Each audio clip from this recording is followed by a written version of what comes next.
All right, our second little Flint video for the day today. You saw it, if you watched the first video, you saw this in our settings, but I'm going to go back there again in a second. But the other thing that you can do to customize and level up your Flint skills is to save memories into Flint. That is a personal level setting. So let me show you where that is first, and then let me show you how you can do that. All right. So where does this live?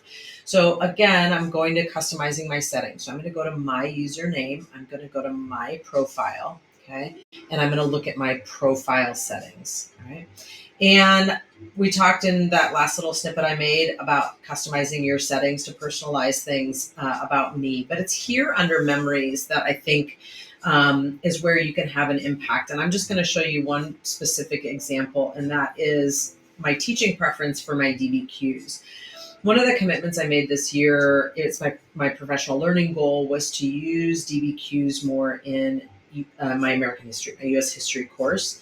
And I've been writing those for the most part myself, and I'm going to air quote myself because I've been writing them with Flint. So Flint has been my tool to go to say, I want to create this. Here's some ideas. This is what I want to do. Yada, yada, help me make this. All right.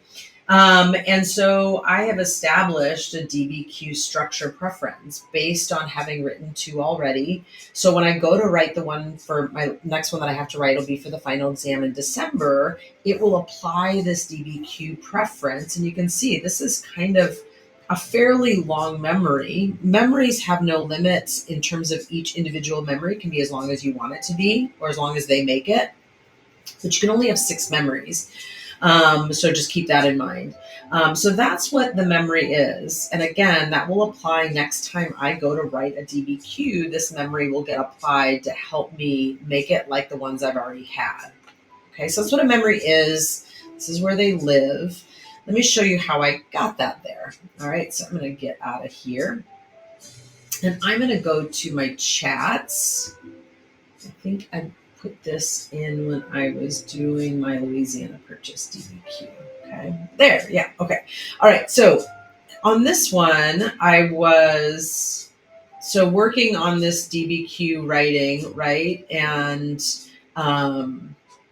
this is the third one I was making, actually. So I had already done one for the American Revolution. I had already done one about George Washington. And now I was trying to get one about the constitutionality of the Louisiana Purchase and Jefferson's struggle with the constitutionality of it. Okay. So that's what they had to really think about and analyze.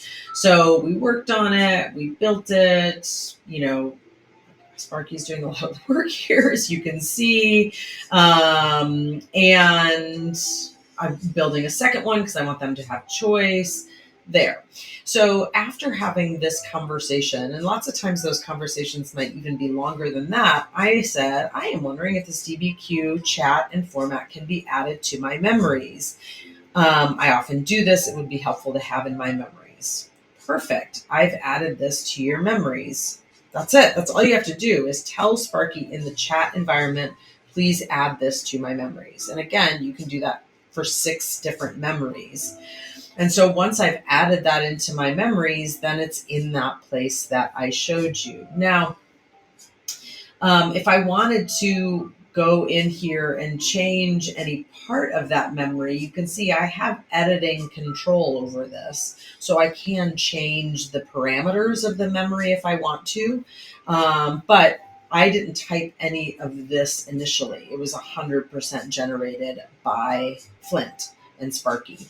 Okay. If I have outlived a memory, so coming to that idea of I can only have 6, if I ever get to where I'm outliving one, this little X allows me to delete one, which would open up space to add another one. So that 6 can be a revolving door of 6. It doesn't have to be, you're locked into those. You can delete, you can add, and so on. Okay.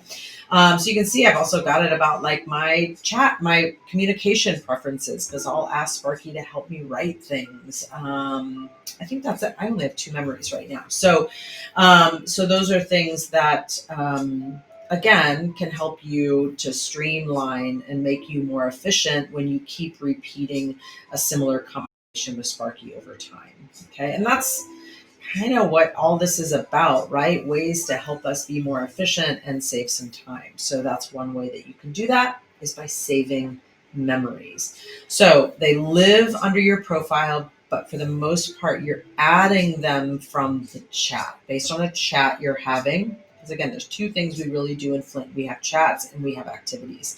So those chats that you're having, you can add those into your memories. Okay. I think that's it. If you have any questions, as always, please let me know. Happy to help. Thanks.